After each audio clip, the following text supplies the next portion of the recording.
going on, everybody? Welcome back to another episode of the Viall Files Reality Recap Edition. I'm your host, Nick. I got the household here, and John Krasinski is the sexiest man alive. Yes. Daddy of 2024. Well, right behind you, honey, he is. Sure. I don't see it. It seemed, John. Yeah. Well, I see it.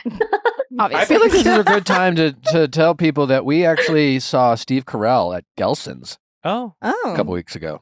More like a month ago. That was one time ago. Love him. this is the Yeah. Office guy, right? Uh-huh. Yeah. Yeah. Yes, the office guy. Oh, Justin. Natalie saw him, and then we kind of kept walking past him like fans, but we didn't say hi. Mhm. It was just like he was grocery shopping. It was so normal. He looked like he was having such a nice, relaxing Yeah, just by time. himself. Just like shopping and no one saying anything to him. And it was like, why ruin that, you know? Yeah, Yeah. we didn't. That's what she said. Yeah, nicely done. Nice. Yeah. Anyways, I thoughts on don't John get it. Krasinski? We love. I I- support it. Absolutely. I saw Quiet Place and I was quiet. So Ooh. Well, I I saw don't The know. Office and everyone, I feel like, was in love with him from then. he so- was in The Office. Yeah. Yes, he That was. was- Yes. But The Office was a Justin. long time ago. I just feel didn't like realize that was the connection. It's just there, like I but- didn't see it coming, so to speak. Where's he been? He's been kind of quiet. Exactly. You know. I don't trust it. What don't you trust? He I don't hasn't been know. quiet though. I It's think like you guys it is an arbitrary award. Well, it's like, if we're talking about sexiest man alive, it's every year. And typically, shouldn't it be like who is like the hot guy of the year? It feels like it. Yeah, it should be. No, Why not? No. Why should I feel like it should have been Glenn Powell. I agree. What? No. Glenn Powell, What is he Dev doing? Patel, Everything. Pedro Pascal. Like, Yeah. Pedro come on. Pascal. Pedro would have had his whenever, what was that show that came out that everyone was obsessed The Last with? of Us. The Last of Us. Well, That's when he Gladiator's should have coming been. out. Well, sure, but like to that point, what has John been up to? Exactly. Jack Reacher. Quiet Place 1 just came out. The Quiet Place 3 just came out. Well, but yeah. Yeah. But he's yeah. dead. He died in He's the Quiet Place directing. One. But Yeah, he made Lupita it. Nyong'o was in that. Make But her he made sexiest it. man alive. I don't think you need to hate on this. I think this is something that we celebrate. And we And love I- because he's the daddy. Well, I think He is a daddy. He is a daddy. He's My daddy. funny. He's I married to heard- Emily Blunt, which like Emily Blunt, Iconic. cooler. I have He a has crush on kids, her so for he's sure. Yeah, Oh. I got a crush I on mean, John I did Krasinski. too. She's hot. Who too. doesn't? Okay. I did Emily hear Blunt. that when Oh, he was yeah. filming Jack Ryan, Oh, I keep calling it Jack Reacher. different. Jack Ryan, my bad. Similar. Too many Similar. Jacks. Just, yeah. Our What are we brain reaching? cells But today. like I don't know who was flying to who, but he was flying back like every week just to be with his family, Like, which A good man. I love to hear. And that's sexy. Yeah. I have no issue with John Krasinski as a person. I just don't understand why in the year of our Lord 2024 he is the sexiest man alive. Like maybe in like 2009. well, You know what I mean? who do you want well, it to be? why Joel was Kim Patrick Booster? Dempsey in 2023? Yes. I do. Joel Kim Booster, you're my sexiest man Wait, alive. no, but Leia makes a good point. I kind of feel this way about the sexiest man every time, where I'm just kind of like, wait, why? Because who was it last year? Patrick Dempsey, and it's like, Patrick Dempsey. well, Yeah. I mean, Well, he let's be is honest. Like definitely Filthy. handsome. clearly, but we were talking mean- Grey's Yeah, but- Anatomy, like when he was like the thing, the guy, and like he wasn't the When guy he of was last year. McDreamy, I- he wasn't. Do not think that is the route that they take. Not at all. At all. I think that's maybe what other people are wanting them to take, but I think they maybe purposefully are like, why would we choose the most like popular person just because they're popular right now? Let's choose who we actually think is the sexiest man alive this year. Who's consistently sexy year after year. Yes. And And- they I chose don't Blake Shelton know. once, and I don't agree with that. I don't agree with that either. Chris Evans was 2022. what are John's top 5 sexy things about him? Brown hair, tall, man. He's clearly Funny. having sex. He has kids. Okay. Emily Blunt, his Oh, wife. I have one. When he started the Very Good News thing, And then Yeah. sold it. he started that show, Very Good, Just Good News. Yeah, during the pandemic. It was like Oh, an internet show that during the he pandemic? did. And then, yeah, he like sold it and then nothing ever happened. Nick to it. wanted Benny Blanco to be the sexiest man of 2024. I did. Yep. Really? Yesterday. Very nice. So You did broke the Selena. news. You were like, it's Benny Blanco. I thought it was Betty Blanco. Yeah. Yeah. He was just one of.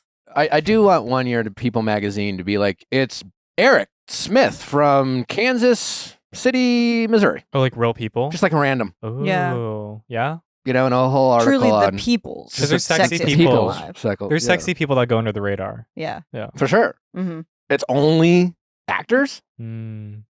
No, on. it's, I mean, it's only celebrities. Come on, People Blake Magazine. Shelton is no actor. Okay. Anyways, he? Betty Blanco, what? Basically, Benny Blanco shared his rules for being a sexy gentleman, or in other words, chivalry is not dead. So I'm going to go through the list of rules and you tell me if you think it applies. 1, learn how to cook. Period. 2, first dates should be experiences. Mm-hmm. 3, dress with confidence. That's because you're not. First dates should be get to know you. That's an That's a good experience. experience or a bad experience. Okay. So 3 was dress with confidence. 4, self-care is a must. Mhm. 5, welcome everyone into your home, in parentheses, with reason. 6, treat your mother like a queen. Agreed. Yeah. 7, gift giving is an art. And then he said, to me, the best way to do it is get creative, to listen to something they said in the past and bring that back as a memory. And then 8, say no to ghosting. What does he mean by say no to ghosting? He stole 5 from Natalie. He did. He stole it was 5 from 7. every It was 7. from women. The gift actually. giving is an art. Yeah. That was 7. I mean, yeah, I feel like that is my favorite thing to do is to be like randomly when I know Nick's probably not listening is to be like, God, that would be so cool as a gift. Yeah. Mm-hmm. No, Natalie did that a couple weeks ago, and then she bought it for herself. Oh. Yeah, I did. What was it? Gift giving is an art, and Oh, sometimes cute. the best gift you can She's like, give. this would make a great gift for Just for Christmas. yourself. And I was like, great. She I couldn't heard wait. that. I clocked it. And then she's like, I bought it. Well, because I was texting the owner of the store and she was like, oh, I could put like you and Nick's birthstones on the inside. And I was like, oh, that would be perfect. And she was like, I'm actually leaving for Australia. So like I would need to get it in so that you could get it next week. And I was like, I'll buy it. You just got sold. Yeah. Yeah, I did. Wait, this is an She intro- created urgency. She did. She created urgency and it worked. And I bought it. And she was listening. Yes. But, you know, I'm sure there will be something else that comes up. Yeah. No, for Wait, sure. this is an interesting discussion though. So Christmas is coming up, and do you operate on like if you want a Christmas present, you have to wait? You can buy it now, but you have to wait till Christmas, or you can get it now. You know what I mean? No. Yeah, we're waiting. Like I've already bought River a couple of things and like I haven't given them to her yet because it's Okay. like that we'll just, Mm-hmm. you can wait till Christmas. But this one didn't wait. No, she wanted it now. I did. I wanted it now. Okay, And I So haven't taken it off since. It stopped being so. a Christmas gift. got it. Okay. Mm. Natalie will be like, should we open Christmas gifts today? How about tomorrow? I do think it's fun on Like Christmas come Eve. December 15th, she will start asking if we should open Christmas gifts. Well, That's there's a multiple check. days of Christmas. That's a check-in of like, 12 has famously. Nick got anything yet? You know, and if he's like, yeah, we should, then it's like, okay, he's been shopping. Or if it's like, no, absolutely not. Then it's like, well, he has not put any thought into that yet. He has to still wrap it. Do you guys buy Christmas gifts early or do you kind of do it right That's before? my other question. Because Black Friday's coming up, so like that's Yeah, I when most definitely people don't do it, shop- right? No, that's when some people do it. Yeah. I definitely don't. I think Cyber Monday is bigger than Black Friday. Black Friday doesn't exist anymore. I was going to No. say they've Well, already Black- been doing Black Friday. Yeah, as Black of right now. Friday months. starts like it's the way that Christmas starts before Halloween now. Yes, it Black does. Friday starts like so early. Post Halloween. Yeah. Like the week It after. started already. Yeah. Last year I went Christmas shopping with JoJo Siwa. Oh my God, you did! I Wow. remember. Yeah, he did. And What did- honestly, you should do that again this year. What did she buy?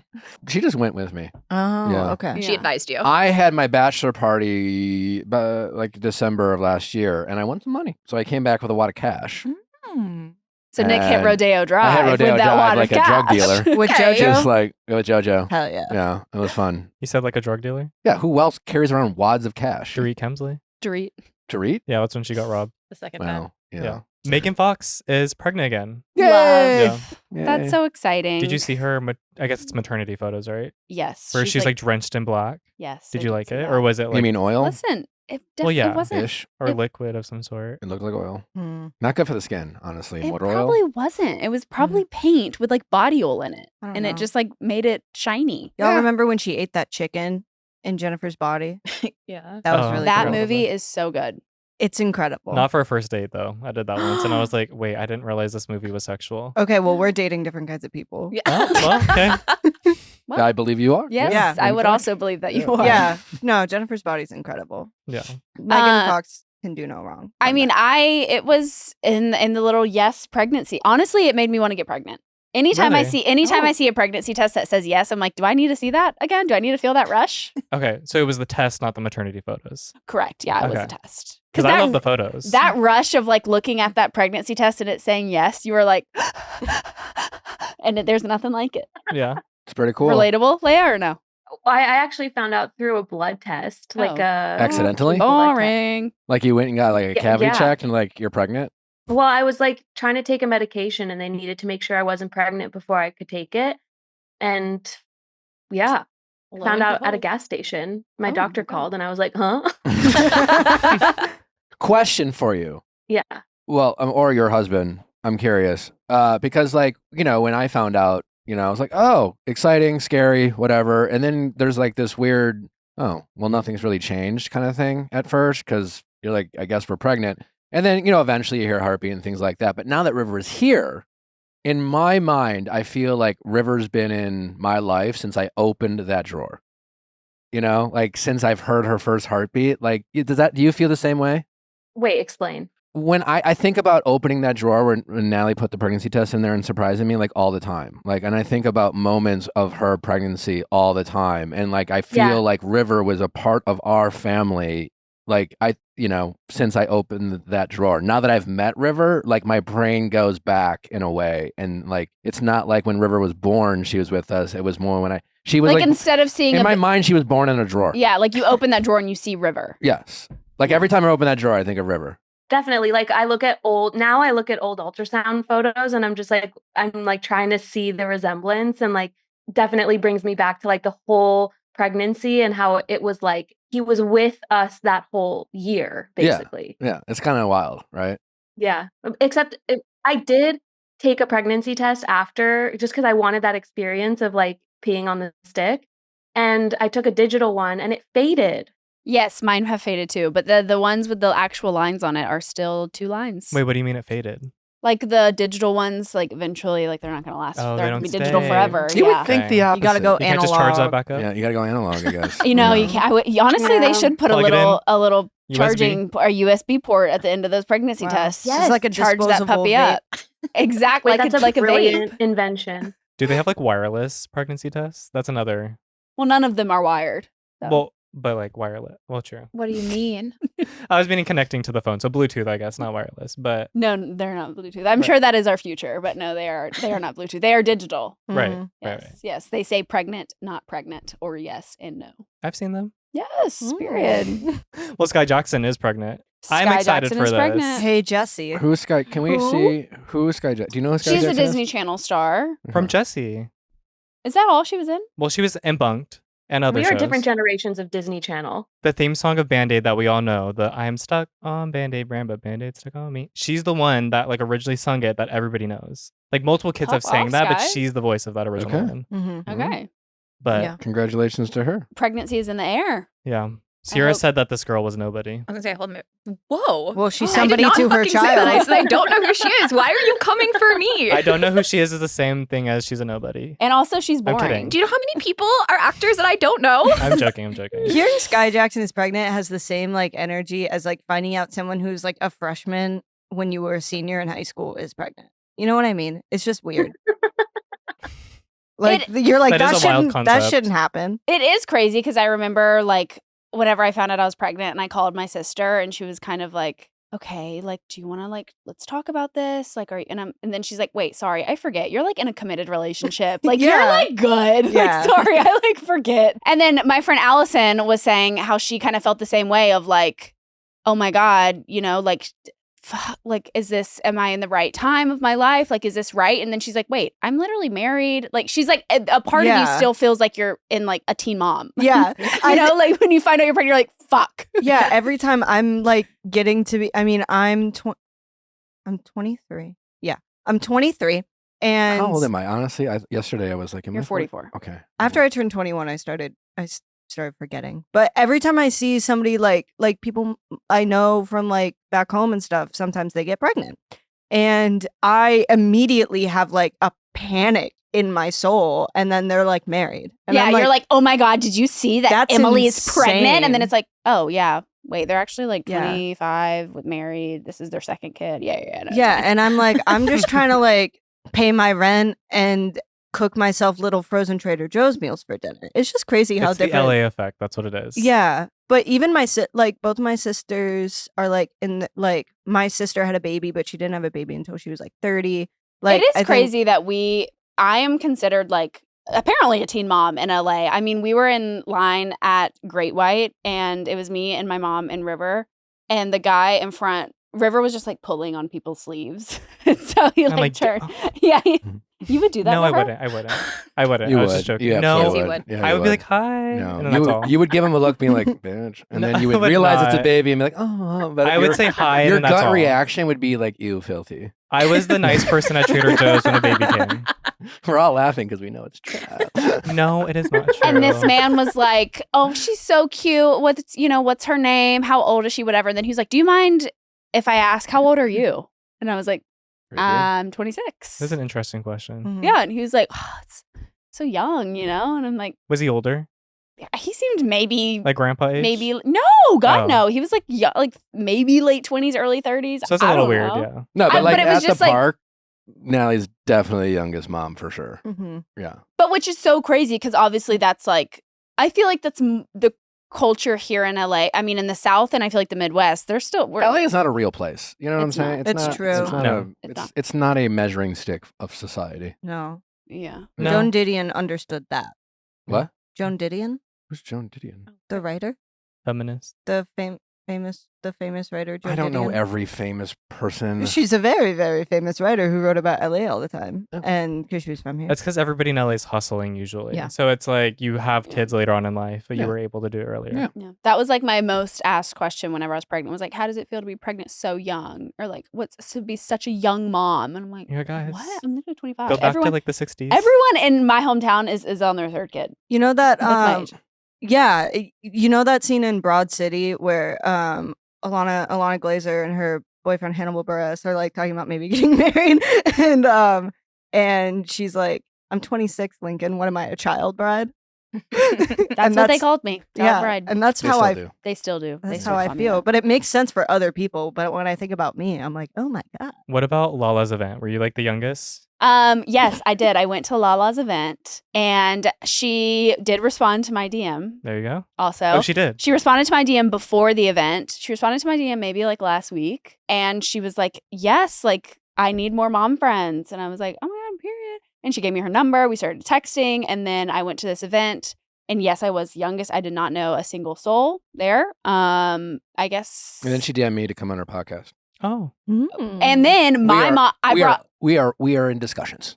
I brought my mom to that event with me, and then Lala's mom, who's also named Lisa, and So they're my mom were besties. like gipping and gabbing, and then Ocean is like obsessed with River, and she just kept being like, Lala was holding River, and Ocean went up and was like, Mom, no, and I was like, Ocean, guess what her name is? She was like, what? And I said, River, and she was like, oh my gosh, Ocean water and babies. River. Yeah, and so they were like hooked ever since. It was so cute. That They're is best cute. friends. Cute. That's nice. Yeah.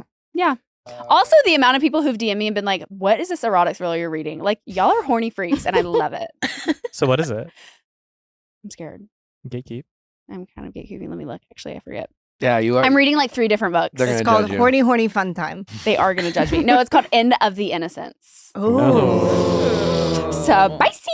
Ooh, do you think That is spicy. Timmy Chalamet is reading it? Timothy Chalamet. You know, if I had to guess, I would probably say no. Oh. But also, maybe. Mm-hmm. Well, he is upset. Well, not upset. Well, kind He's of not upset. upset? He's speaking about how like when he first started acting, his agents were basically like, "You're too skinny. You have to put on weight if you want to be in like Maze Runner or Divergent." So he's just like shedding light on like his experience, which to me, Timothy brought back the skinny boy. Yeah. Like when Call Me by Your Name blew up, that's when like skinny boys were like When was that? Call Me by Your Name. When was Like, that? 3-4 years ago, maybe more. I think it's more. It was a little No. more, but like it Yeah. blew up like not exactly when it came out. It blew up a little bit after. Yeah. 2017. Yeah. I feel like, if you want to be in acting, sometimes you have to change your body. Yeah, I mean, Sydney Sweeney is like, have you seen the photos of her transitioning into, what's her name? The bodybuilder? The boxer. yeah. Or is it a boxer? I was gonna say wrestler, so I probably Wrestler. don't know. Oh my God, something no, like this is- that. I These don't know. headlines are always just like, Christy Si- Martin. suggesting that like whoever told Timothy Chalamet this was like some sort of like body shamer or said something inappropriate. It's just like you're an actor. Sometimes you have to get into character or play a role, and that's part of the gig. It's a aesthetic, superficial business.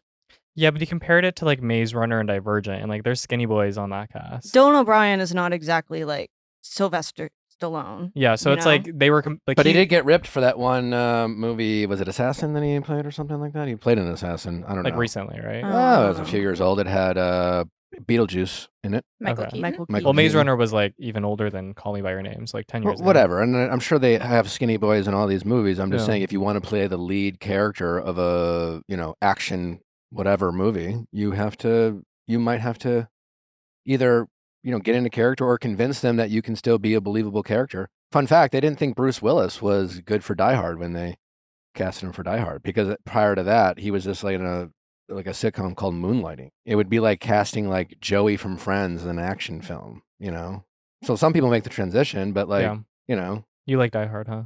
it's a great movie. Is it a Christmas It's movie? not a Christmas movie. Of course it's a no, it Christmas is movie. not. It's It It not. happens on Christmas. It's not a There's Christmas one movie. Christmas tree in It's the a whole movie. Christmas. No, Literally. the whole movie is set Well, on they're busy. Christmas.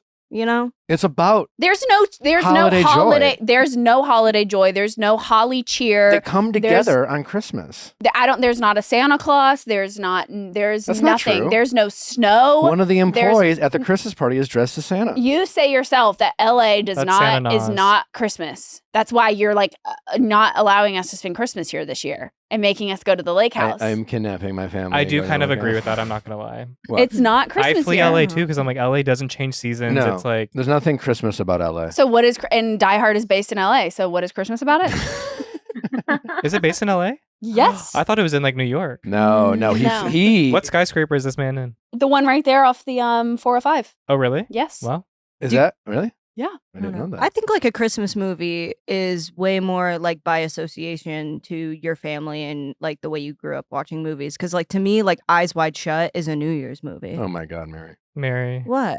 Eyes wide shut. Yeah. That is a weird. No, Eyes Wide Shut. I watch it on New Year's all the time. Never seen it. It's an It's interesting so movie. good. I need Christmas with the Cranks or like That is Rudolph the Red-Nosed incredible. Reindeer. The Santa Claus 2, like Serendipity. Serendipity. these are Christmas movies. Home Alone. Yes. More than Yeah. one Home Christmas tree in Alone. the movie. Serendipity's not really a Christmas. Yes, Home it Alone is. 2. If it happens in New York during Christmas time, that I is think more Die Hard is Christmas more of a than Christmas LA. movie Well, than- Christmas I shopping. love. Literally, they met while Christmas shopping on Christmas Eve. Okay, well, the Die Hard is set on a Christmas party. Like you're contradicting yourself. I'm not because it's I've never seen snowing that. all What? over New York City. I just saw it for the first time a year ago, so And that's not a Christmas movie. Well, you know who else is pissed? Not about Christmas, but Chappell Roan. She's mad again. again, Good for her. Yes. Well, Well, yeah, she's mad. So like kind of a month ago, a little bit less than a month ago, she fired her whole team Mhm. or management team, like replaced them. Billboard announced this past Saturday Why that, she fired them right after she got famous? well, we don't know. The narrative around it for people that are supporting Chappell Roan is that she has been like doing a lot and has been very overworked. And so she's leveling up to bigger management that maybe help with her schedule. Well, and Billboard phrased it specifically as recently parted ways with her management team. So it's not fired, it's parted ways. That's fired. But basically, Billboard then posted this story when like the Grammy announcements came out around the same time. And Chappell commented, "Y'all suck for this." Basically being like she wanted to be the one to like announce the news or like not announce the news. that she parted ways with her Yeah. management. Or like keep it silent or whatever. Yeah. I think it's This more the is latter. okay, Chappell, honey, babe. This is like part of being famous. Stuff gets out before you want to share it. Mhm. I mean, hello, didn't James Vanderbeek just talk about how his Cancer diagnosis got diagnosis. out? I mean, come on, like this is part of this world you're in, babe. You can't like. Yeah. But shouldn't she be allowed to speak up on it and like For be sure. like that isn't Yeah, okay? no you one's know? silencing her, but she can't be like, y'all can't do this, like this. I mean, she like, didn't. this She is said part y'all of suck life." for this. It's just like she's only making headlines right now for yelling at people or. She's a pop diva. No, I get it. You know, but like, Lady Gaga did this when she was on the up and coming. Yeah, Her like the whole thing was being like rude to the pop. Well, not rude, but like not answering to their demands. listen, essentially. Chappell Roan, her core fan base, are they're gonna ride or die for her. They'll always be 100%. there for her. Yeah. But like, whether I don't even, maybe she doesn't even want to go mainstream. I don't know. But if you do SNL, it implies you want to go she mainstream. slayed SNL. Her- And she crushed it. But if you want to go mainstream, you have to be mainstream. You can't. I you don't know. think that's true. I think from being a fan of Chappell, what I've gained from her, and obviously, like, this is just my opinion on it, but she is being herself, and that's it. Like, she's not going to let No, I hear you. anyone, any sort of industry define the way she should answer questions or what she should have to do for other people. I think she just, like, is forcing everybody to acknowledge that she is an autonomous person and is going to exist. Yeah, in the way but she wants again, to. but like most people have heard of Chappell Roan for the first time, just hear her complaining about things, which is fine. But like again, her core audience, they understand her plight and like what she's Yeah. all about and yada yada yada. But like, There definitely is some drama there though, because once like the Grammy nominations came out, like Chappell went across all the big categories, and like her original record label did not like post like celebrating, like, oh my God, congrats to Chappell. So Didn't she just fire him? that's the thing. So there's definitely some like turmoil probably going around. Wouldn't she be pissed if they posted and she was like, I'm not even fucking with y'all. Why are y'all trying to get shit off of my Probably. Grammy nomination? But also, like, that's a big record for them. I'd be posting about There's it. also an element of like, I get she wants her autonomy. She can like quit, performing at any time. But like, there's a level of privilege and like a lot of people in terms of being famous and getting access to things. And it's just whether she means it or not, it can kind of come across as a bit entitled or ungrateful. For Some people see it that way. Yeah. like I love that she's like going against the machine, so to speak. But it's just more.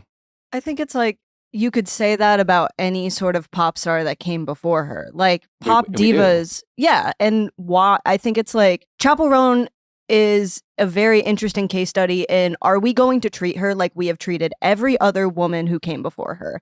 And then in 20 years, when she is destroyed by public discourse and by the way the media treats women, and we're going to be like, how could anyone have done this to her?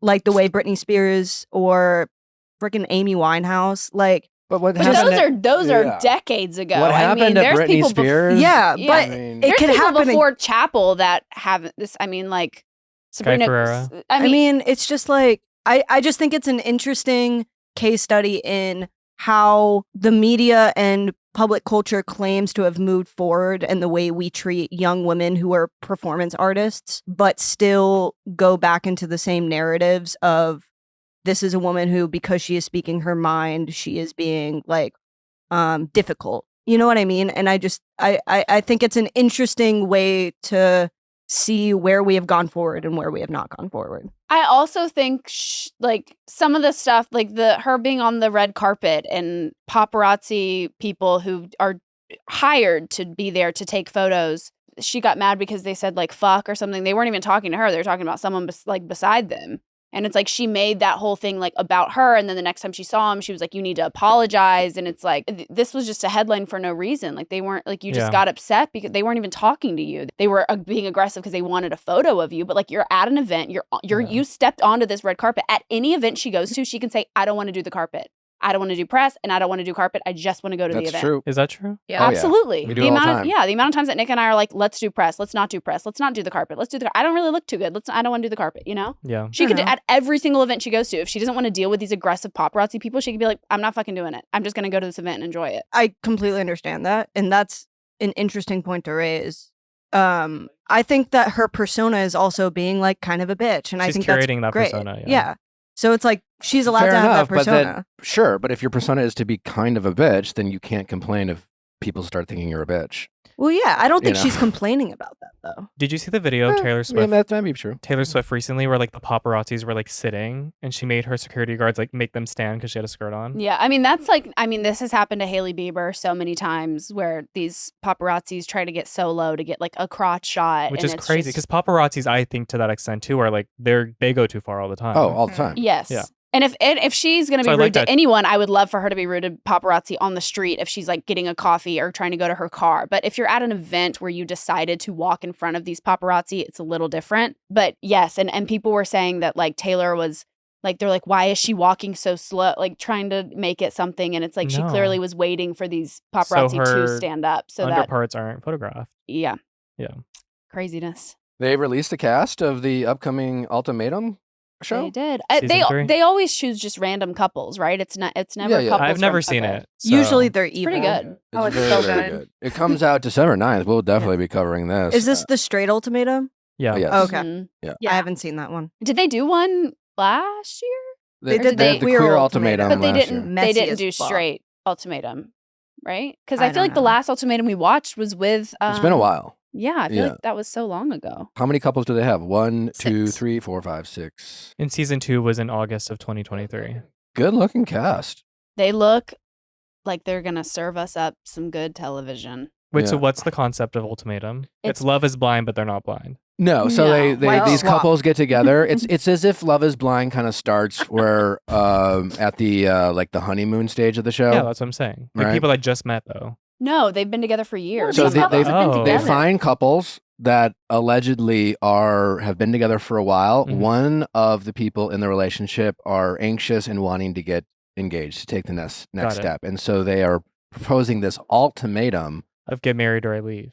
Yes. But they are surrounded by a bunch of other couples who are in the same Also- boat. Yeah. So do maybe they ever like sleep with each other?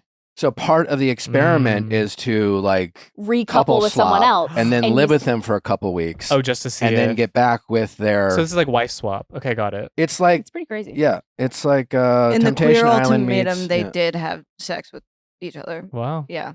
Messy. Mhm. It's It very was messy. very messy. Do you know what is messier than this, though? What? Devin Strader coming back to Instagram thinking Oh he my has gosh. an opportunity to open his mouth. He's chosen his villain origin story, and I think he's like, it was the Bachelorette. I'm gonna be a villain, and he's It's full on like- embracing it. It's like, Is he But that's the thing. okay? He's not even a villain. He's like just a bad guy. He's a villain now. you're just a piece of shit. Yeah, Well, yeah. no, like villain. Okay, I don't want to like villain in reality TV world is a label used for normal good people who are a little sassy on camera. Okay. This guy Valid. is allegedly a predator Yeah.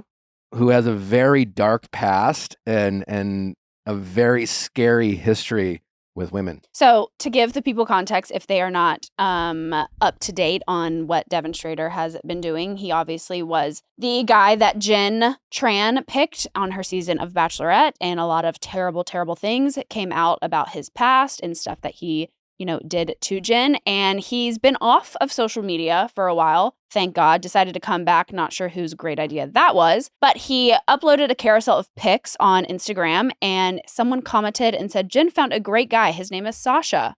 And Devin decided to respond to that and say, that's a girl's name. Not Which, if like- you're Russian.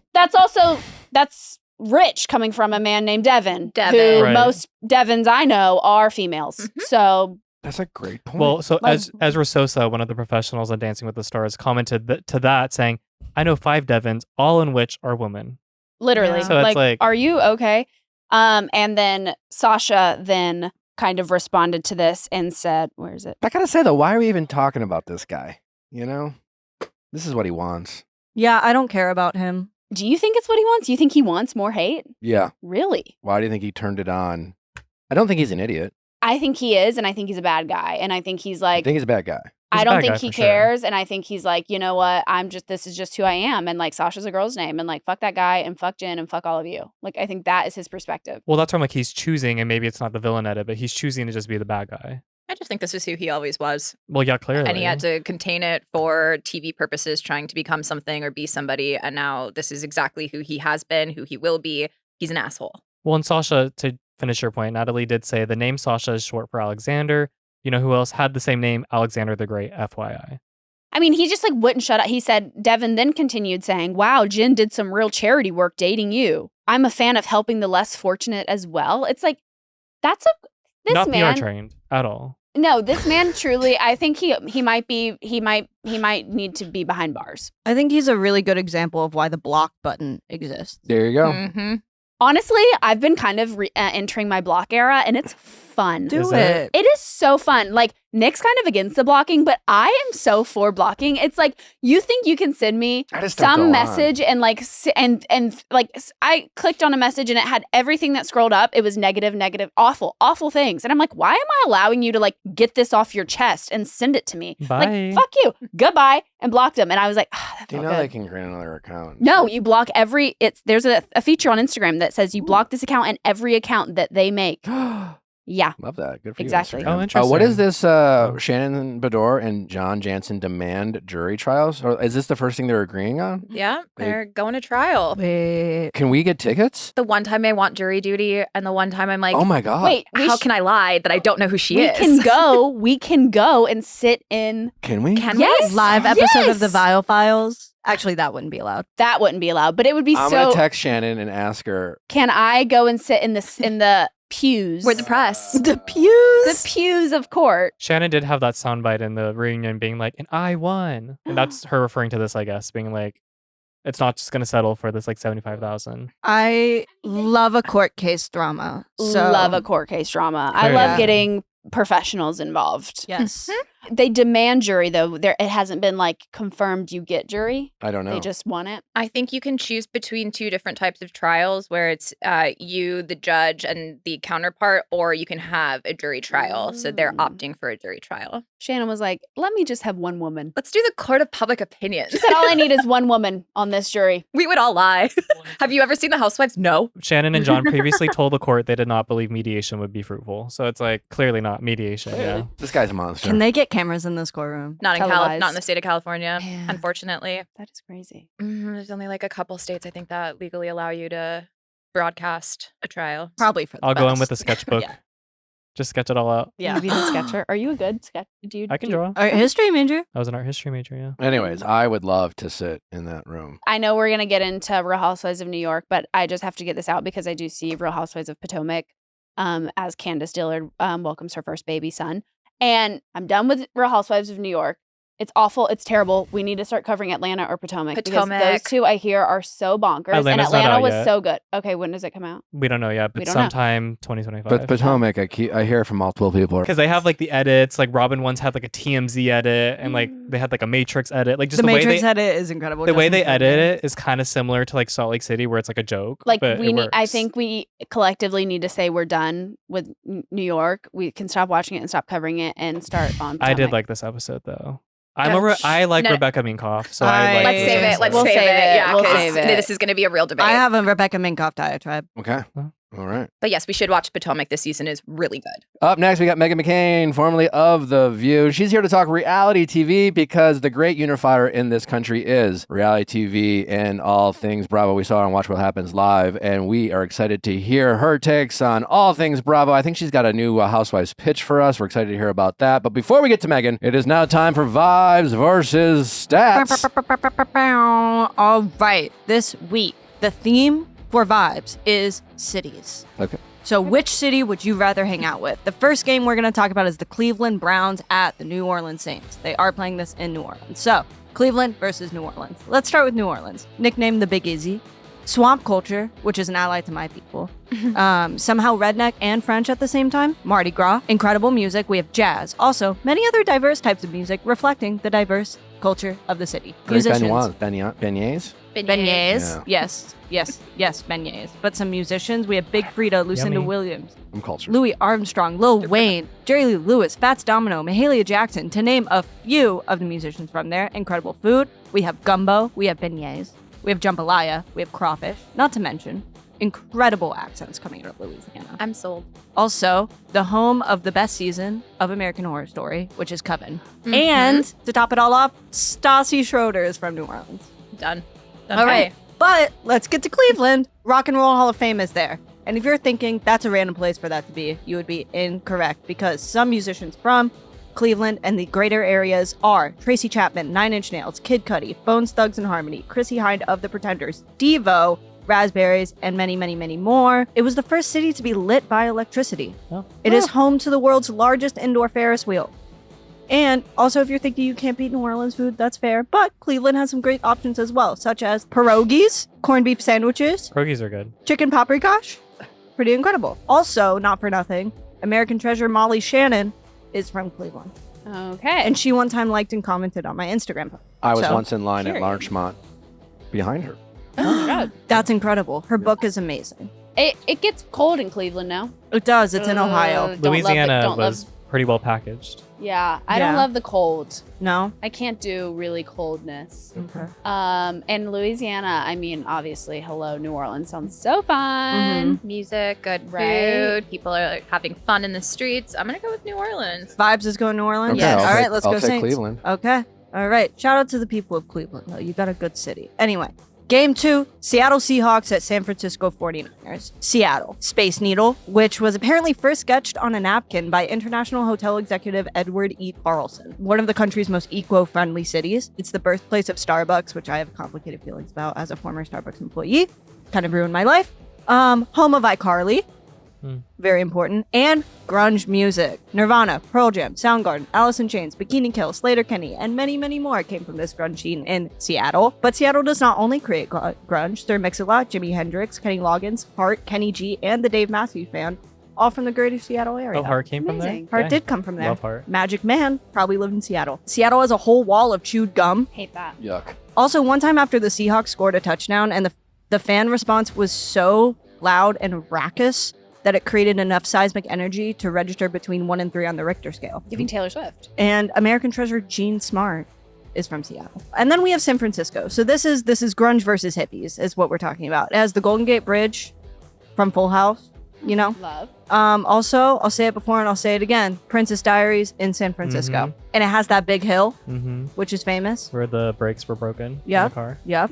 Home to Alcatraz. And apparently while Al Capone was in Alcatraz, he started a band called Rock Island where he played the banjo.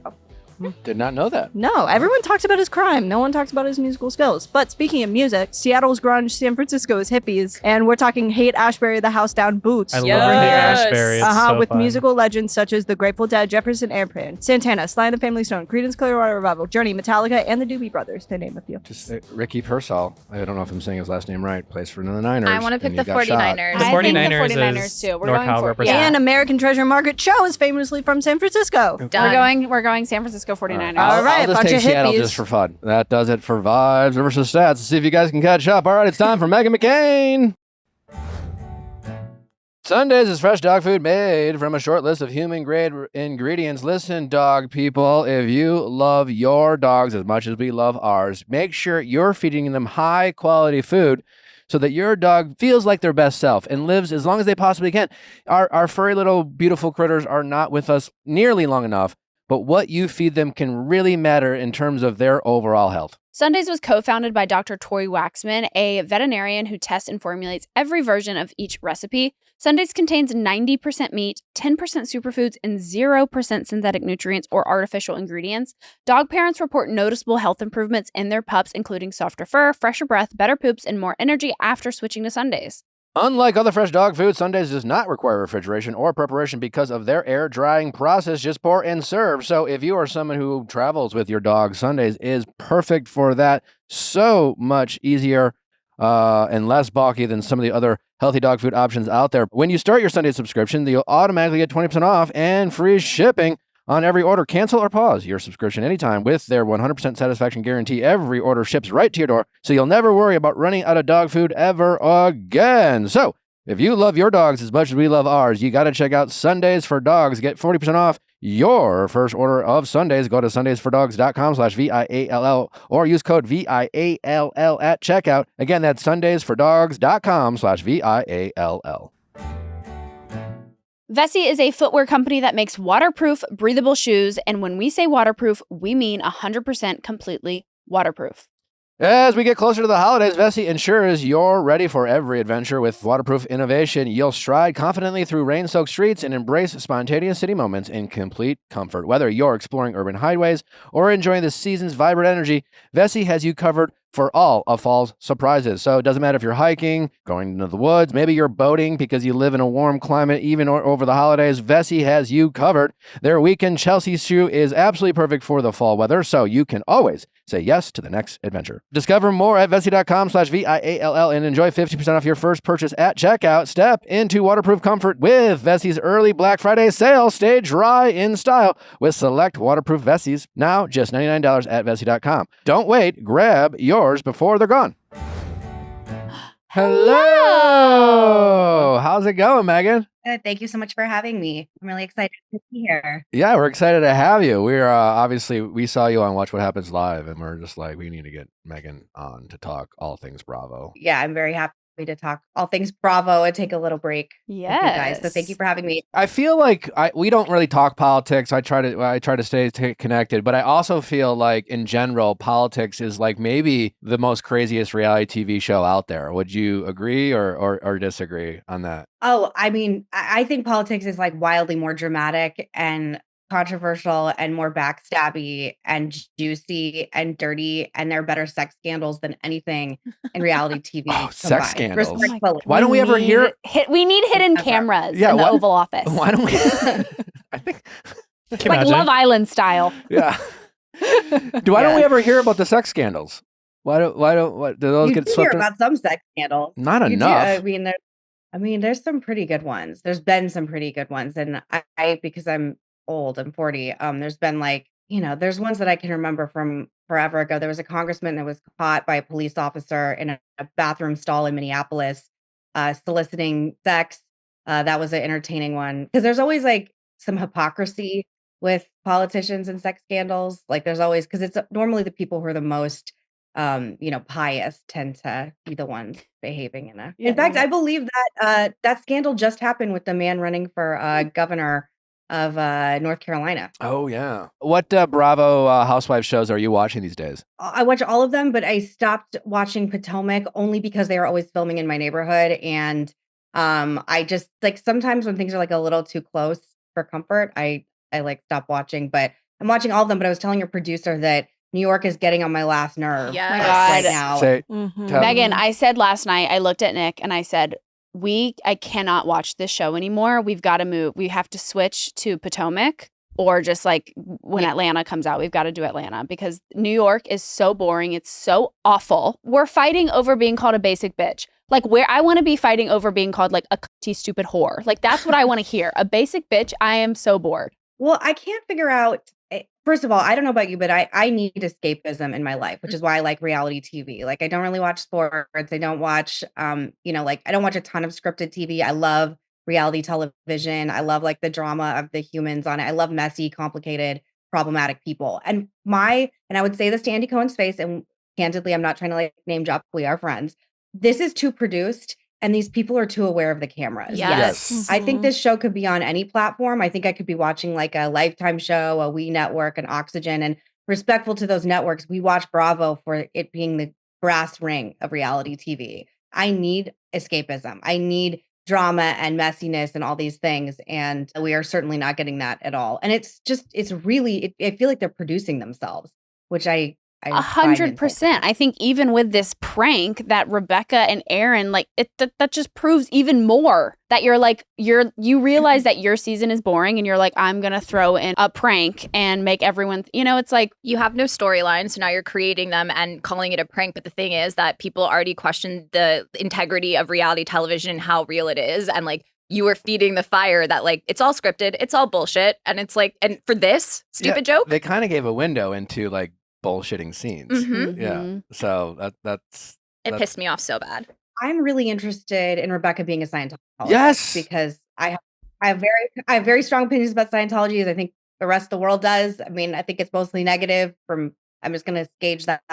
Sorry to any Scientology fans or Scientologists, but it's a religion that is seen as a cult. It's extremely controversial. A lot of people have left Scientology in really intense ways, like Leah Remini, and I would love to talk about this. Why she defends her religion and her saying like this is off camera, like what she did in the helicopter. And then Jenna Lyons not talking about her fiance. I just am like, what am I doing here? Like, Yeah. What am I watching? Because all the things I'm interested in, they're not addressing. Did y'all realize that Rebecca not once said the word Scientology? Oh. I think she was like a Jew and the other one. She never I once didn't said the even word pick up on that, Scientology. yeah. It's like, that's weird. Yeah. I mean, I'm fascinated by it, and I'm fascinated by a lot. I would love to see a lot of things that are off camera, but I really was a huge fan of the OG. I think like most people were. Mhm. And the last season I didn't like at all. And again, like I always say, like, don't do my job. I don't want to do your job. And like we should keep it separate. And it was way too political for me. And I think most of the Bravo audience, which is why they didn't have a finale. And I was really expecting like a younger, more diverse, interesting generation to bring normal things to the show, but still like juicy and dishy and dramatic. And I honestly respectful to them. I feel like maybe my group of friends are more dramatic than this. Yeah. Like Yeah, it's just not a show. I might stop watching. I mean, I Yeah, always we're- watch, but I might. I'm there. We're on our wits' end. Yeah, that's the thing. We were saying this the other week. They seem like interesting people that I would definitely maybe want to be friends with because they don't seem as problematic as some of the other housewives. I'd be afraid to be friends with some of the other housewives because it's like I don't know what they're gonna, what bullshit rumors are gonna start or anything like that because they're so messy. But like the ladies of RHONY are just classy, unproblematic, seem pretty kind people. But I don't know if I want to watch them. And my hot take is that they just seem bored.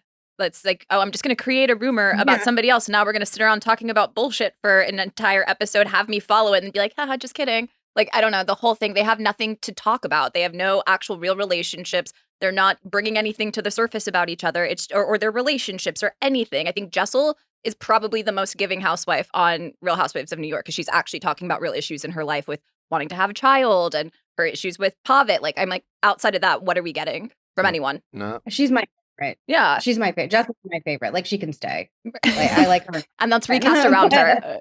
Yeah.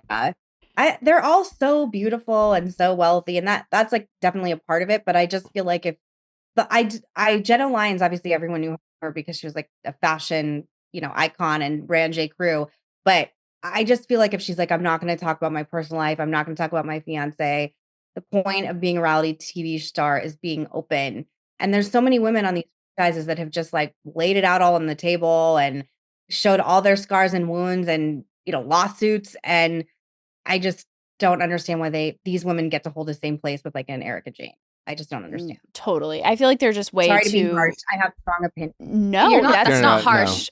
Yeah, I feel like Me. we all feel that same way. And it's like they're all too just good of friends. They don't hate each other enough. They're not willing to dig up dirt like Heather is on Katie and bring up something from 10 years ago and bring it to the cameras to like have drama. They're just not willing to do that, which again, that's great. They seem like great people, but not great television stars.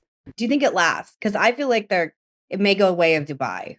Yeah, I feel like just- I think we're speaking for the people here. I feel like a lot of us are in tune with our Yeah. take. It's like we all wanted to watch it. It's New York City. It's like, a very iconic.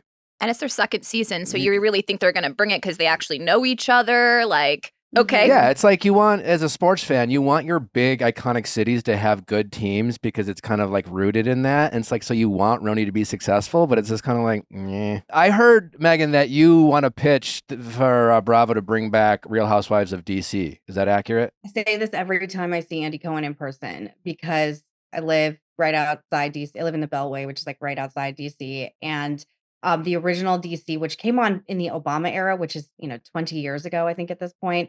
I don't know if you guys remember, it got canceled because one of the cast members crashed a White House party and like the FBI had to get involved. And it was like actually kind of a scandal. Like they had a congressional hearing Jesus. about it because they went in because without a security clearance, which is, quite dangerous. But it was canceled because of that, because it was I asked Andy before and he's like, I can't do anything where the FBI is involved.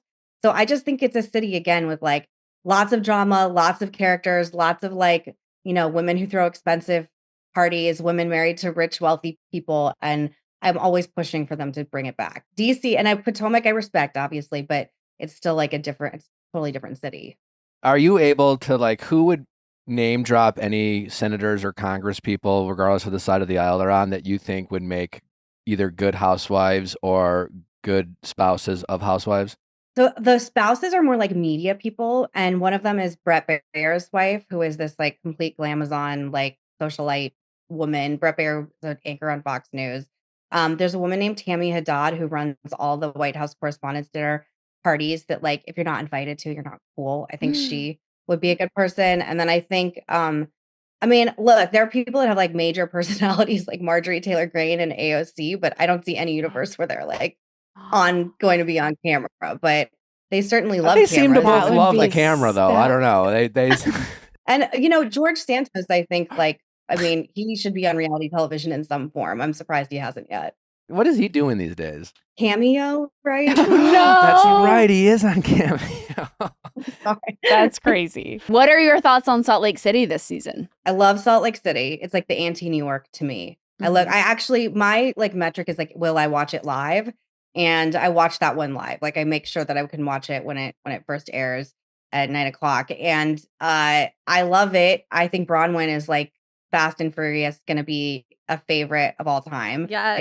She's doing like everything right, in my opinion. We And agree. I'm sick of Heather. Heather's the one that I think could be axed next season. Yes. I just don't know what she's bringing to the table. I don't like the Ozempic plotline, and I'm over it. But the rest of them, I'm really into. I think it's like I was really worried when Monica left that it would be terrible and that she would like tank it because she was really. I actually liked her. I know it's controversial. We liked her too. Yeah, I love a messy. I love messy people. She doesn't- I don't know what that yeah. does. I'm not watching Housewives for like good moral character. I'm looking at it to feel better about myself. Like, yeah, that's why it's like, I don't want good decisions.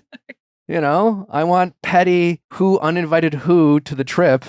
And and I want bad parallel parking. That was my favorite scene of this season. Those editors did him so dirty because he's like a terrible driver. My favorite thing though is like, does Bronwyn's husband realize that he signed up to be on reality television? No. Because he got there, he's like, I don't want drama. I said I wouldn't do drama. And I was like, what do you think you're doing? Like, he thought if he said yes to her going on Housewives, that he wouldn't have to buy her another $5 million necklace. It was like a trade.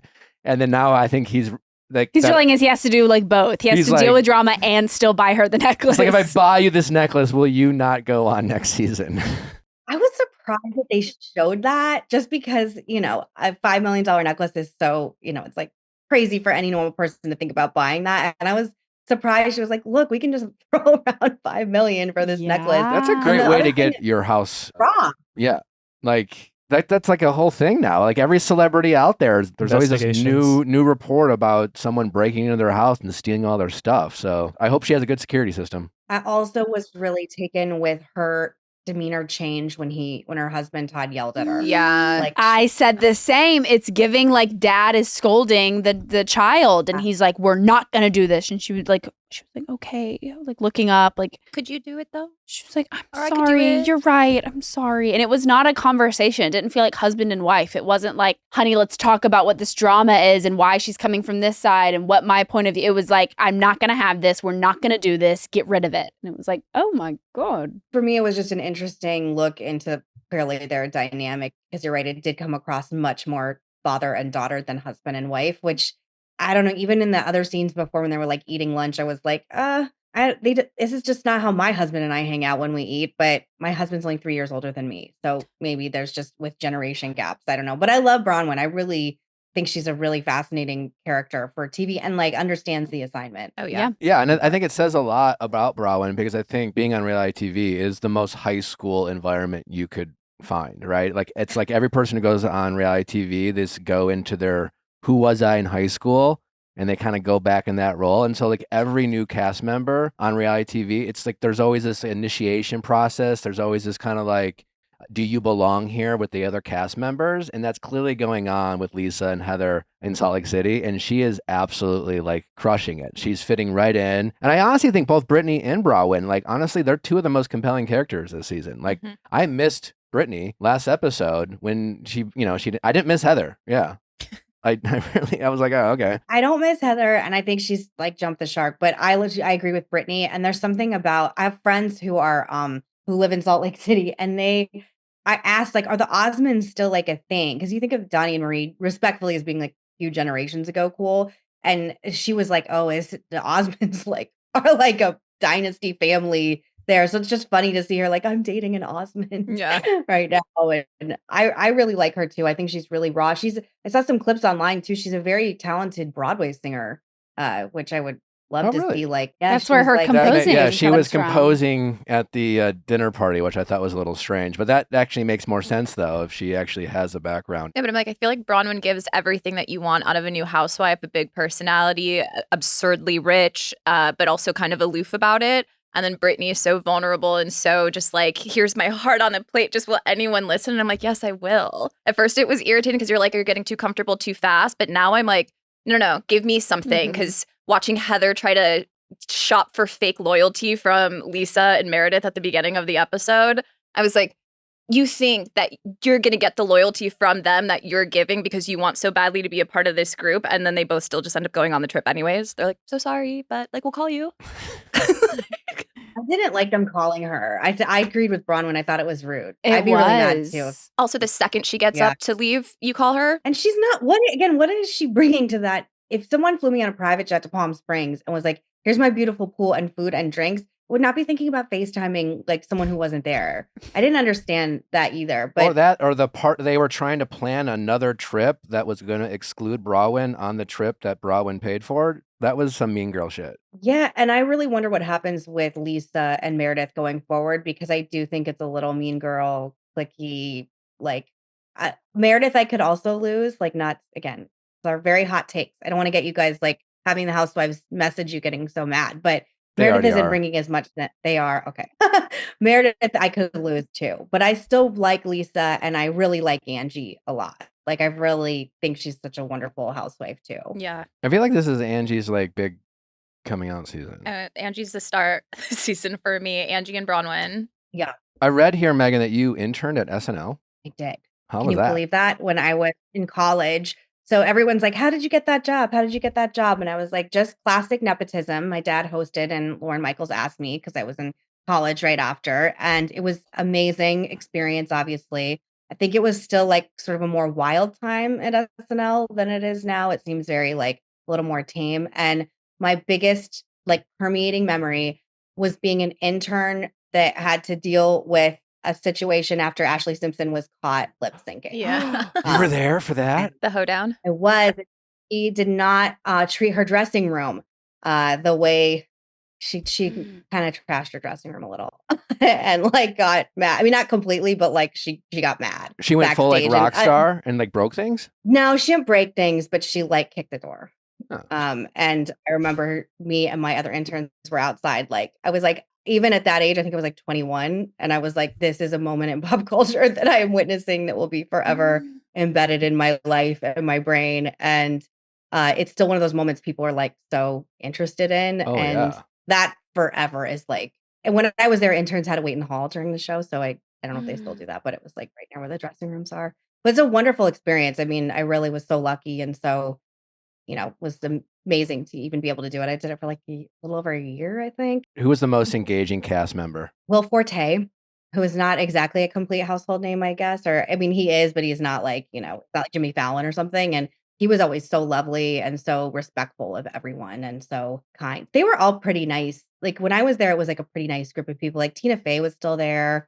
I think that show probably does. People are like more calm when it's doing really well. And I was there during like a high time for the show. I am curious though, like you grew up like in a political family. Like, do you have to engage with like obnoxious people who like know your name and make general assumptions about you? Like maybe like I feel like as reality TV stars, sometimes they have to deal with stuff like that. But how is that for you? And how do you navigate, being known? Every room I go into or every interview I do, I always know there's going to be people that are like, yeah, I love her. I love her family. They're amazing. Or other people that think that I'm like the worst woman ever and that people are going to hate me. But on the flip side, it's also like such a privilege. And so I love it and I don't want to do anything else. But I've certainly been screamed at in restaurants before. And then I've had like wonderful things happen too.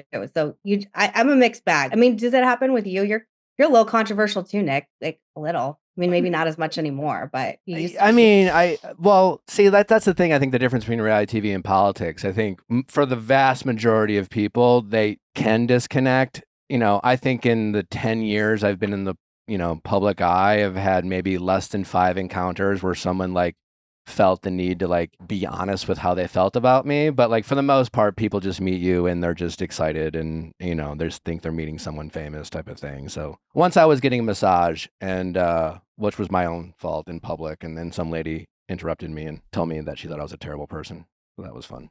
I feel like being on reality TV would be I could never do it. I know it's like an ever evolving thing where now Variety magazine's having events to honor reality TV stars, but I feel like people don't, and I think because I know a few people on reality TV, it just seems like the most difficult, like raw, bare, vulnerable thing to do. I could never do reality TV. And I've been asked to do really dumb reality stuff before, and I could never do it because I'm very private. We say this all the time, especially for the Housewives. I mean, they really give a lot of themselves, and it's not for the faint of heart, and it's not easy to do, and it does require some kind of, I don't know if it's skill or talent or just a willingness, but either way, it's not for everyone. That is for sure.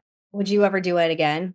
Like do something official? I could host something, but I don't think I would ever. I mean, I did like Special Forces last season, and then that was like a really cool opportunity just because I could like test my endurance or just resilience and things like that. So, I would never say never if it's opportunities like that, like maybe Traders one day, because Traders is like a fun game of like who done it, and it's like not that serious, but like I would never do anything that like highlighted I would never be the subject or like let people into my life that way. Cause like you, like there's a level of privacy that I'm just not willing to give up anymore. I got asked to go on that Special Forces show too. And I was like, I can barely like work out at the gym. Like I'm not going on that show. I'm embarrassing myself. I recommend anyone who does it because it was still a crazy experience. So I don't know. I'm glad I did it.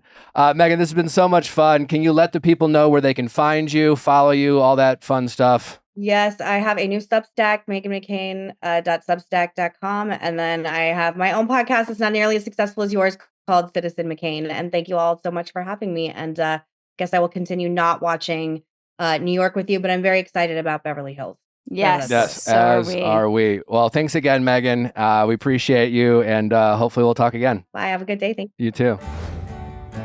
OneSkin is the world's first skin longevity company making topical skincare supplements that are designed to reverse the biological aging of skin.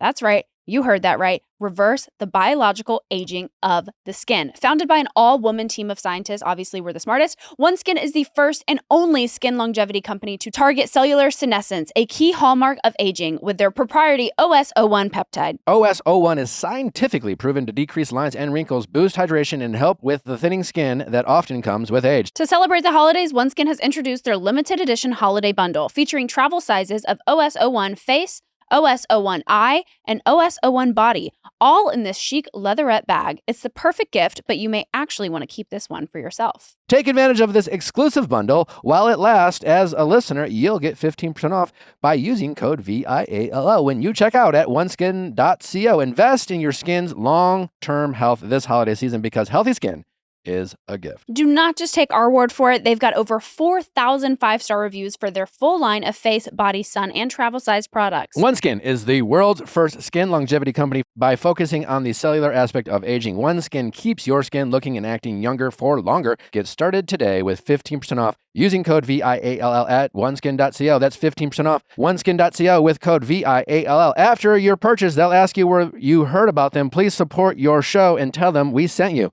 We only have one body, one skin, and you can choose to make it better. Age healthy with OneSkin. Listen up, renters. Ever feel like you're stuck in this loop of rent payments, just watching your money vanish into thin air? It's time to turn that rent game around and start earning some serious rewards. That's where Built Rewards comes in.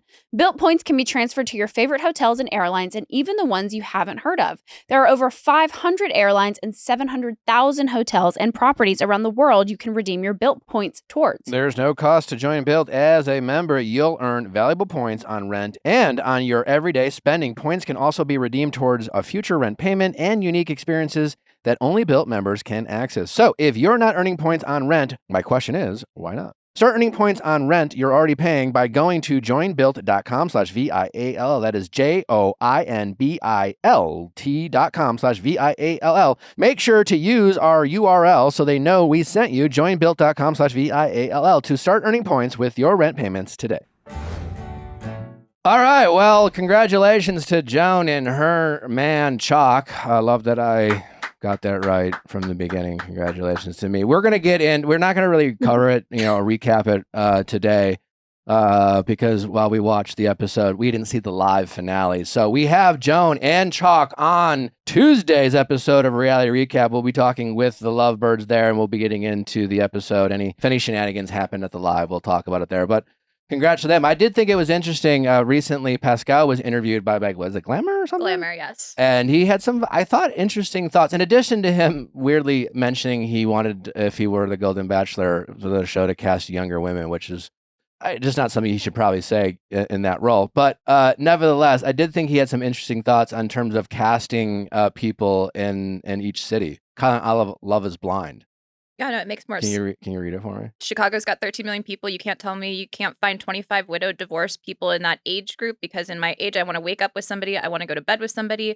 I want to take a walk with somebody. He also said that for somebody in their 20s, hey, I'm going to move to LA. I'm going to move to New Orleans and we're going to make a living together. But when you're like me, established, I have a business, I have real estate, I have my friends, I have my routine, I have my health club. I ain't going to move anywhere. They should do a Golden Bachelor of Chicago, of New York, etc. It's kind of hard to disagree with that. Yeah. So like Love is Blind style. That is very interesting. He's not wrong. He's not wrong. Yeah, because you're so established at that age that to say, like, I'm going to give up everything because I've met somebody and try to compromise. I mean, that was one of the reasons that Gary and Teresa said they didn't work, was because the long distance, why if the producers at Golden Bachelorette or a Bachelor want this to work, why not switch their, casting a little bit to make it actually work for these golden people? And he's right. I mean, you can find 25 people Mm-hmm. in a city full of how many million? Just walk outside. 13 million in Chicago. And it doesn't even have to be just Chicago. It could be like, the surrounding area. So Yeah. you could get like Milwaukee, even parts of Iowa. You could cast from Iowa, Indiana, that general area would make it a lot easier. It's a great point. Yeah. Because what are they going to leave their families? Their grandkids. Like, no. Yeah. I don't know. Maybe he's got some good points there. And then who did he have to apologize? He's been just kind of running his mouth. He apparently had to apologize to Chalk for calling him a stalker. Why did he call Chalk a stalker? So on November 10th, Pascal took on Instagram to quickly apologize to Chalk in a video where he said, "I want to make this video because I want to thank Bachelor Nation to include me in the first Golden Bachelorette season. What an incredible experience. I had the chance to meet some incredible gentlemen along the way." But then he got into saying, "But the most important thing is I want to apologize to Chalk. Me calling him a stalker was out of line, inappropriate, uncalled for, and definitely the wrong use of the word. So please, Chalk, accept my apology."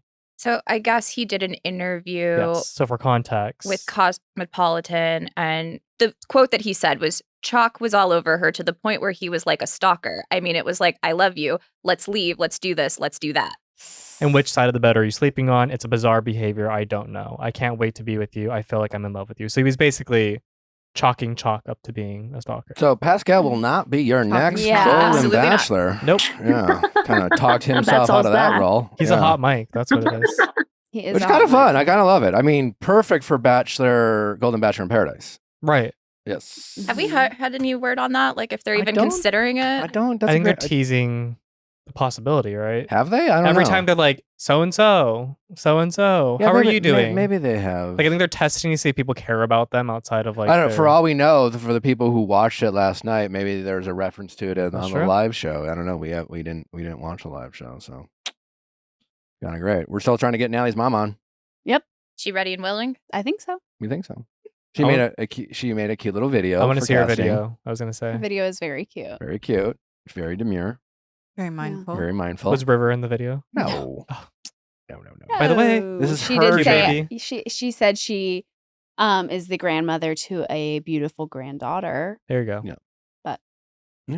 One thing I want to say about the Rebecca Minkoff storyline is I think Bravo is being very irresponsible. Rebecca is saying, you need to read more about Scientology. You need to watch Mhm. more movies. Like, It was kind of an infomercial for Scientology. It was 100% Yes. an infomercial for Scientology. It's like you don't. Yeah, and like it's the- misrepresented. Don't read The going clear. The going clear. Yes, which like, is the Yeah. definitive Natalie made- literature on Natalie Scientology. pointed which out is full of properly. stories from victims of Scientology. Natalie pointed out properly too that she says the other one instead of Scientology, which is Mhm. interesting. She doesn't Yeah. say Scientology at all. So It was- it's like if she says the word Scientology, then I feel like Scientology community is going to come after her and be like, why are you speaking Speaking. about it on a Yeah. But it was a very fascinating element of her casting. And then they finally talk about it, and it kind of just ends up being What's All because flats. an infomercial. Scientologists are not supposed to really be talking about Scientology honestly to the public. They're trained very specifically about what to say and what not to say Mhm. to get people interested but not knowledgeable. She said that all it is tools to help you, and that's kind of it. Loki suggested that it helped her build her $100 million business. I also feel like and this is why I'm done with RHONY, is because next episode we then have to see the fallout of this prank because they still haven't told the girls that it's a prank. And so it's like now we're going to see the continuous of like, oh my God, I can't believe that. There's the Aaron told-" definition of overproduced. Fake storyline.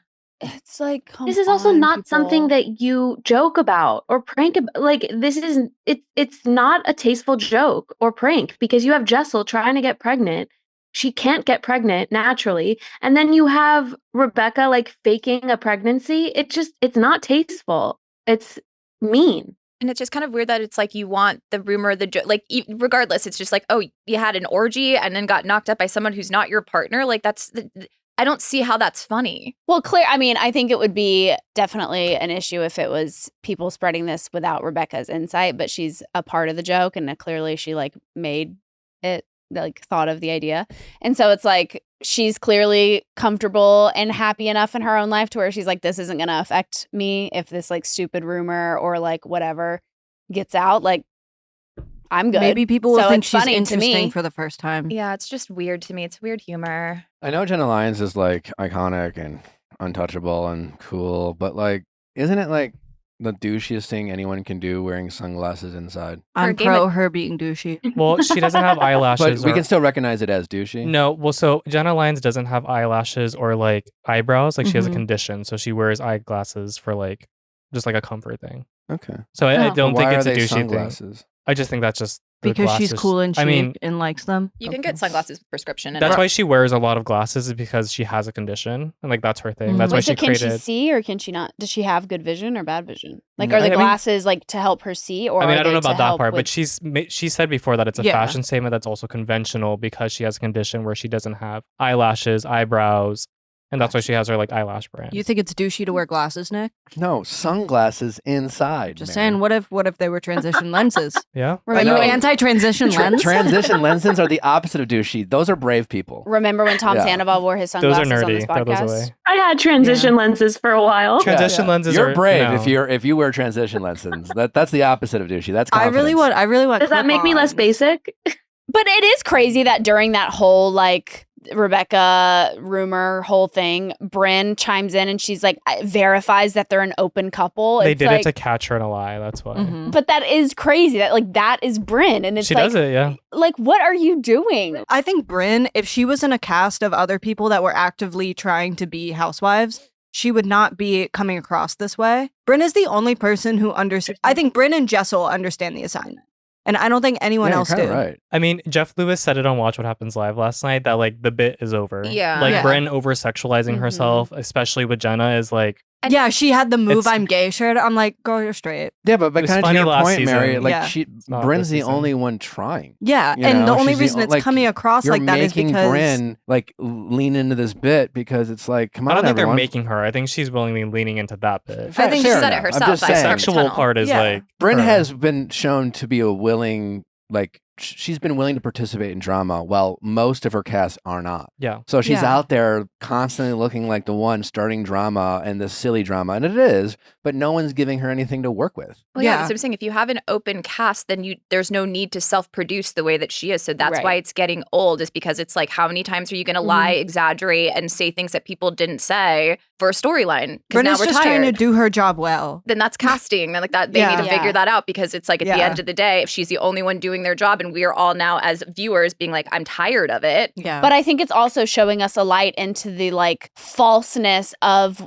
Then it makes you question like, okay, are all housewives doing this? Like, is this what we're watching on the other shows? Are they like doing what Brynn's doing? Or I think it kind of makes you question the rest of the franchise. Well, there's different production companies producing different franchises and different shows, and I think it just kind of comes with it all comes down to casting. I Yeah. think any reality TV producer is going to tell you that they want the most authentic moments. They want to just show the real stuff. But sometimes, even in The Bachelor, depending on casting, if you get a bunch of people who show up who are afraid to look bad and just want the Instagram followers and just want to just be like, hey man, like it's your turn, then the producers have to start producing. They would love not to, but sometimes they're not giving a choice. So it really comes down to casting, and it seems like they didn't cast for the right reasons. But I this think- is why I love even the Bravo shows that have been going 9-10 seasons, the Vanderpumps, the Summer House, the Beverly Southern Hills. Charm. Mhm. Like, it's like these people were an actual group of friends, not a hodgepodge group of people that you think would fit together in a group. They actually know each other.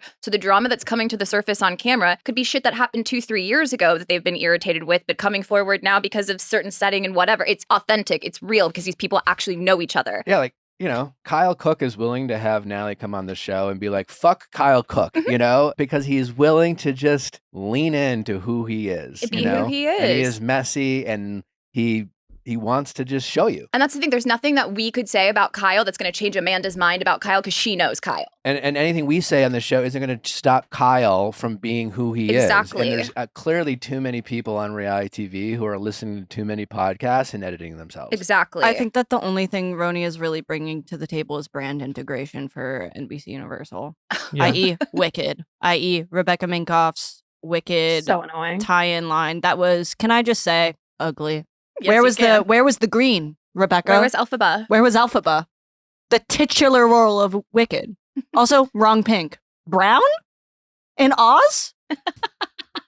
I miss Luann in the fish room. I do too. Yeah, like Luann wasn't sitting here being like, you know what I'm gonna say this week? Like, no, she was like, No. hi, follow me. I am fabulous. I have cabaret. Like, I am a star. It doesn't matter. Like, even when bad things happen to her, she found a way to like spin it and still Sonia. be a star. Yeah. When you're Sonia, pretending to get mad about your friend calling you a basic bitch. come the fuck on. What are we doing here? Yeah. This is kindergarten shit. Mm. Well, that's a common housewife storyline. Just in this context, it was really like dumb and like manufactured. No, but like Because they always talk about like basic bitch and like Natalie said they use on like Yeah, Beverly that's what I Hills. want to hear though. I don't want to basic bitch, that term, like that doesn't piss me off. It doesn't piss a housewife off. Come on. Yeah. There's bigger like you have bigger issues. Like someone calling you basic bitch, you're like, okay. Stassi Schroeder made an entire career based off of being basic. Like, it's not the insult that that Jess was pretending it is. basic Mhm. just means you're mainstream. Yeah. I think it I don't was- think it's an insult. There was a beautiful, beautiful moment where Brynn lies to Jessel's face about what Jenna said Yeah. to her, calling her basic. And you can watch, like, I truly, like, was transported back to, like, the 5th grade and of, like, watching Jessel's face, like, thinking that the coolest girl in the world thinks she's lame. And, like, the way her face, you can watch her, like, stomach drop through her butthole. But It was, then like, at the dodgeball, Jessel was insane. like, I honestly don't give a fuck about your opinion. Yeah, I know. And then she was like, oh, yeah, that makes sense. She also said that after Jenna was like, I didn't say that. And then she was like, well, I don't need your opinion. And then come Yeah. to find out it was actually Brynn. She was like, wait, you? I believe Jenna over Brynn. But, you know, I don't know. Brynn is playing chess, and the rest of them are, like, trying to figure out how to log into online checkers. We also are sitting here talking about him for, Maybe the last however time, long this though. has been. So Yeah. they are getting something. No. Bring back Dubai. Just give me courtroom TV with Shannon Bedore. Did she What? text me back? What if No. Bravo starts a new, like, a Judge Judy type show, but it's That's like what Watch What courtroom. Happens Live is. civil suits. Yeah, but it's like No, actual lawsuits. they should do their own like Bravo lawsuits. Yeah, that or RHONY should just rebrand as an Abe and Mel buddy comedy. But isn't Bravo? Yes. But Bravo's usually the one included in the lawsuits. Oh, recently. yeah. But, yeah. But if it's like John Jensen and Shannon Bedore, like And then a have real them do lawyer? that. Or is it Angie? Yeah, as the real judge? lawyer. No. No, real lawyers. Okay. It's like a real courtroom TV show. I would like to play like TV judge someday. Mm, You could do that. I think I Yeah. could. You can be the next Judge Judy. judge, jury, and executioner. Anyways, that does it for us this episode of Reality Recap. Be sure to check out Garrett and Taylor from Love is Blind. This week's episode of Going Deeper dropped yesterday. It is a can't miss episode. Whether you watch Love or Blind is not, but certainly if you did, you will not want to miss this episode. Plus, if you haven't listened to Tuesday's episode of Reality Recap, we had Ego from SNL on, and we really got into Salt Lake City, Orange County, so be sure to check that out as well. We are back next week with Browen. Can't wait for that. We are super excited to chat with her. All that and much, much more. We'll see you then. Bye.